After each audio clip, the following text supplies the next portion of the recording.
I thought there were some snaps in that preseason game, and how encouraging was it?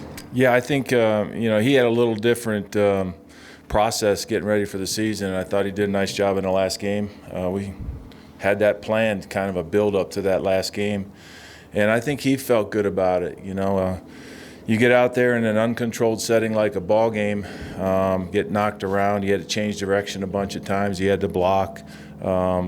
And then I think he gained some confidence from being out there and doing it. And it's always the case when you come back from a leg injury where you got to get used to it again. I thought he did a great job. Vic said earlier this week that Javonte has been a guy that's earned your guys' trust in terms of being able to play in any situation. Is that rare for a rookie? I know you've talked highly of him, but is that rare for a rookie to have that trust this early?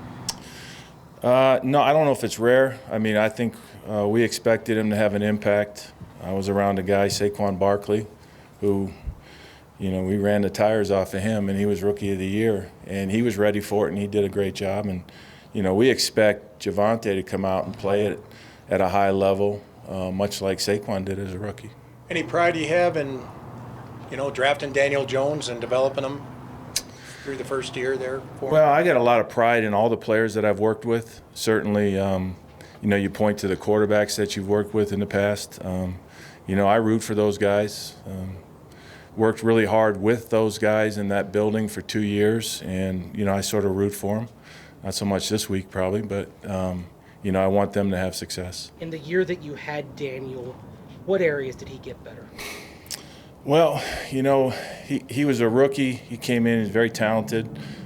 He saw the game, worked very hard. He was fortunate to be there with Eli, who will be a Hall of Famer at some point. And so he learned how to work, but he had that in him because he had learned how to do that from his coaches. But I saw him grow. There's growing pains when you put a rookie in there, and I think we all experienced that. But you could tell, he had games where he threw multiple touchdowns. He led us to some victories. But then he also had the things happen that you say, oh, well, we got to clean that up, and you try to get better in the second and third year. Pat, when you have a veteran quarterback like Teddy, is there a lot more collaboration between you, Mike, and him as opposed to maybe a young quarterback? No, I think there's a seamless communication between Mike and I and whoever the quarterback is. Certainly Teddy has more experiences to draw from.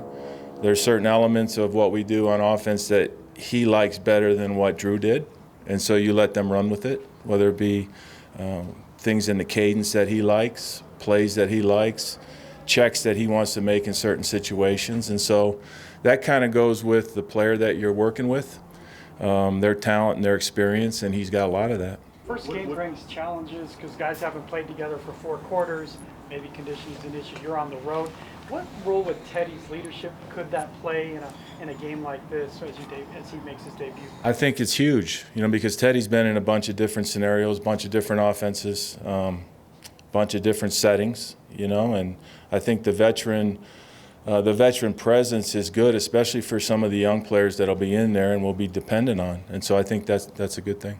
There's obviously been turnover in the last couple of years, plus it's new coaches, but do you feel like you've got a bit of an advantage, at least with the guys that are still there, that you can use on your side of the ball and share with Vic, and then you throw in Kyle Rudolph, who obviously you know pretty well too? Knowing the players that are there? Yeah, knowing the players. Yeah, well, to some degree. On defense, there's only about 7 of them left and that's really my focus from my time there. Guys that are, have made an impact, though. You got Dexter Lawrence and Leonard Williams, Lorenzo Carter, O'Shane Zimenez, Jabril Peppers, Julian Love, and then Sam Beal. Those are guys that either have a bright future because they're young or have had an impact already. So those are the players I know. There's about 20 other ones on the defense that I don't. So I had to do my studying on them just like everybody else. What did you learn during your couple of years there, and how did you grow as a coach and play caller? I think you learn every stop along the way. And each situation is unique.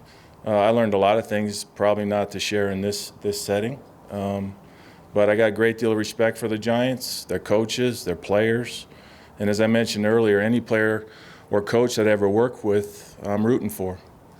We just happen to be competing against them this week. Sorry. The decision you made to jump right back in to coaching and take this job as offensive coordinator where some head coaches like to take a year off, catch their breath, regroup, that type of thing? I'm not really good at catching my breath. I'm an educator, a coach by trade, and so I wanted to do that. And, I kind of had a professional relationship with Vic prior to coming here. When I went to New York, I sort of talked to him about maybe coming there, but the Bears did a good job of keeping him. So I had a relationship there.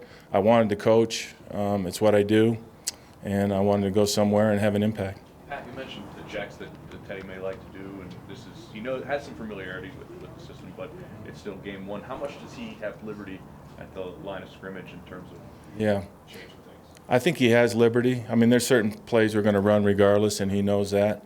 Then there's other plays in different situations where it makes sense to adjust to what the defense gives you. And so, it shows up in varying degrees. Sometimes it happens to the untrained eye, and you'll never ask me about it. Then there'll be other times when it's obvious.